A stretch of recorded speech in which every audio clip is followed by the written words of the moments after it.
Each year, I pick Thanksgiving-worthy crock-pot recipes to share with you.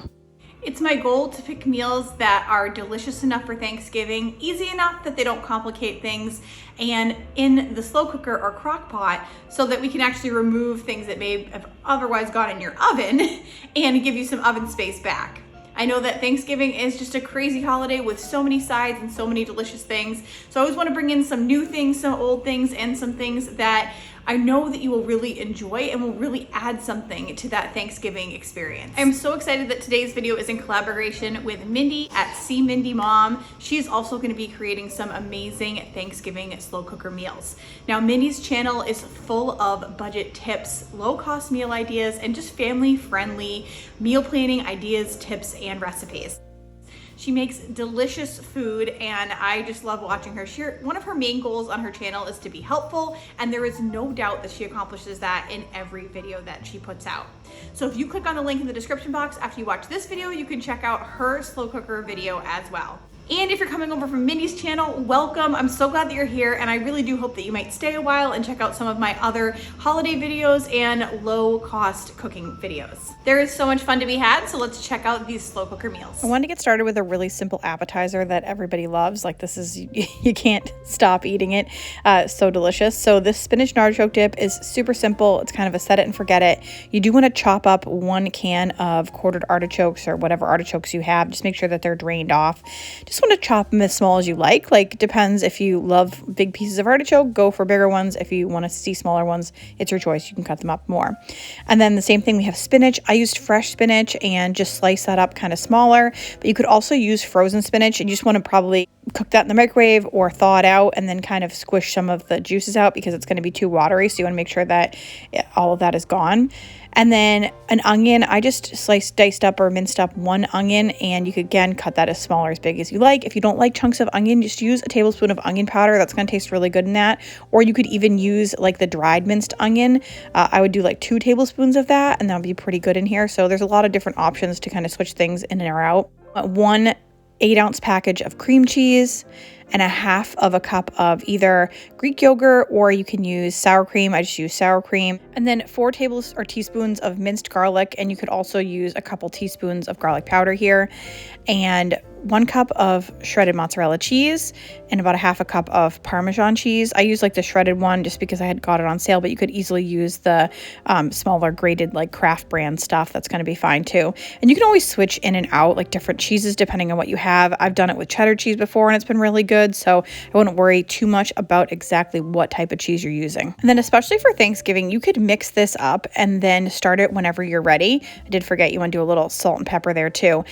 So you could put it back in the fridge or outside if it's cold enough, maybe in the garage, and then just start it 2.5 hours before you want to serve it and cook it on low. Or if you're in a rush and last minute, you can do it 1 hour on high, and it comes out perfect. You just mix everything together.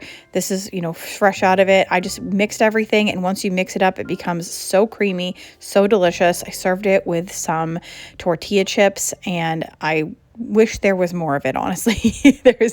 You can easily double this or triple this for a crowd, but it's such a treat and so easy. This one is another super easy one at only 5 ingredients. We're making mac and cheese, and it is shocking how delicious this actually is.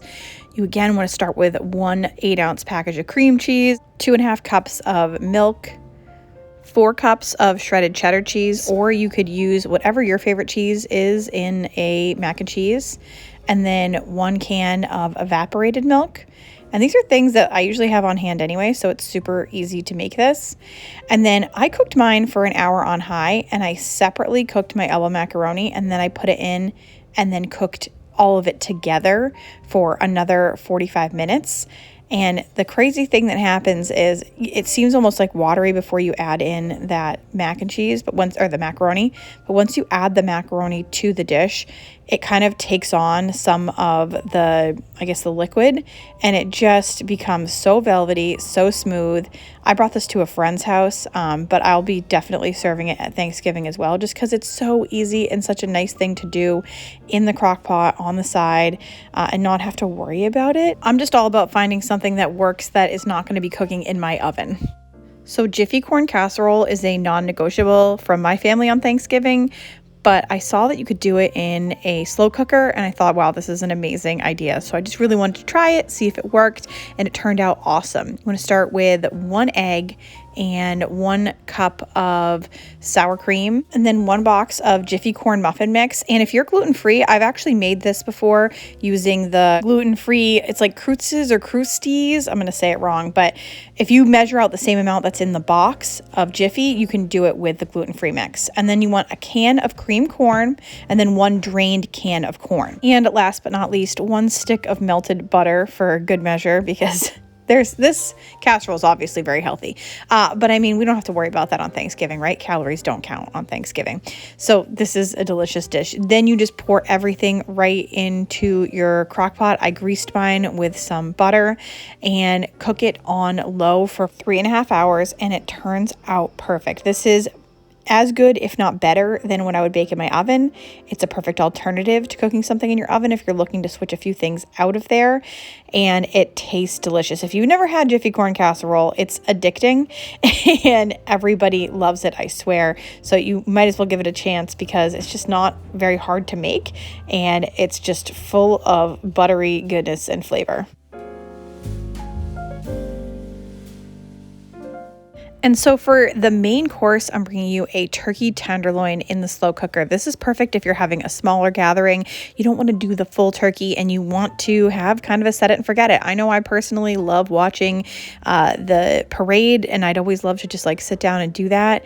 And cooking something like this can allow you to spend time with your family and just have the meal ready when it's ready. You want to start by marinating the tenderloin, and you just need 1 to 3 hours to do this. I started by crushing up 3 cloves of garlic and putting that in the bottom of the bag that I'm going to put the tenderloins into.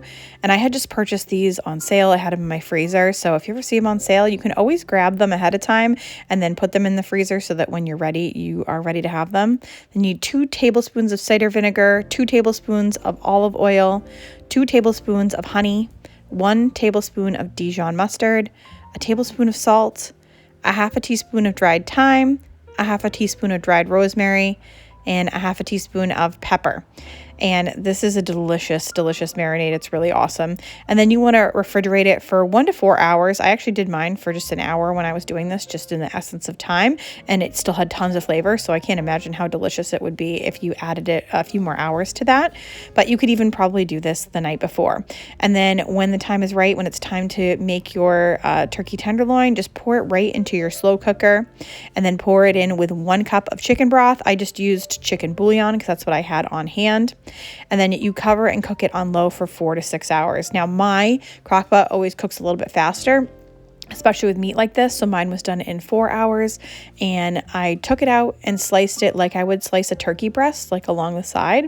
And it was absolutely delicious, like so good.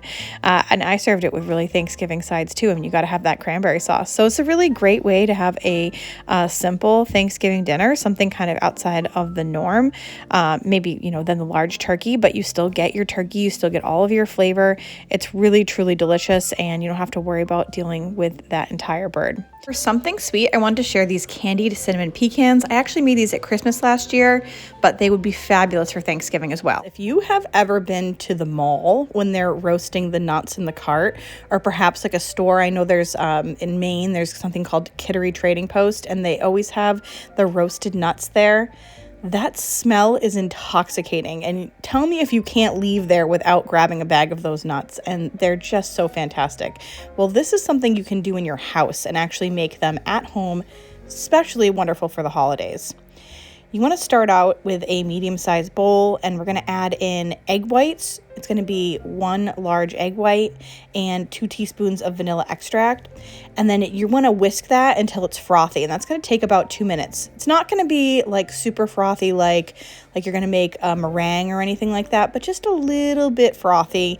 And, you're going to be able to quit right before your hand starts to hurt, so that's super helpful because I do hate whisking things until I'm like, I can't do this any longer. It's not like that, just a couple minutes. And then you want to pour in 4 cups of pecan halves. I think you could also do that with walnuts. I think that would be delicious.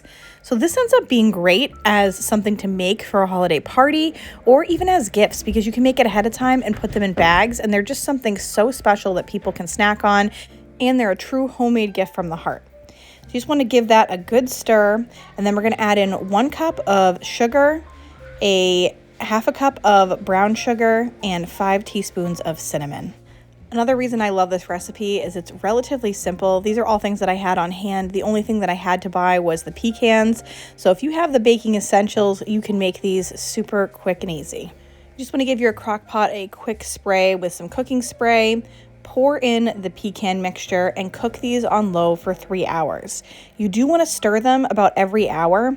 And then when the nuts are about a half hour away from the end, you're going to pour in a 1/4 cup of water. And just give them a good stir every time. Make sure they don't really get stuck to the sides. When mine were finished, I thought, I thought maybe I had overcooked them because the sides looked a little bit dark. But in fact, they were not overcooked at all. Every single piece of those pecans was delicious. When they're finished, you want to lay them flat on a baking sheet, and they're going to kind of dry out. It doesn't take very long at all. And you can see how crusted and coated these get. These are going to make your house smell amazing, and they could be perfect to kind of put in a little bowl when it comes time for sweets, especially if people are kind of full. This is the perfect little salty sweet treat to snack on. I hope you got some really excellent ideas for the slow cooker and for your Thanksgiving. Don't forget to check out Mindy's video. It is down in the description box below. She has some fabulous ideas for you as well. Make sure to tell her that I sent you, and you just have the most wonderful Thanksgiving ever.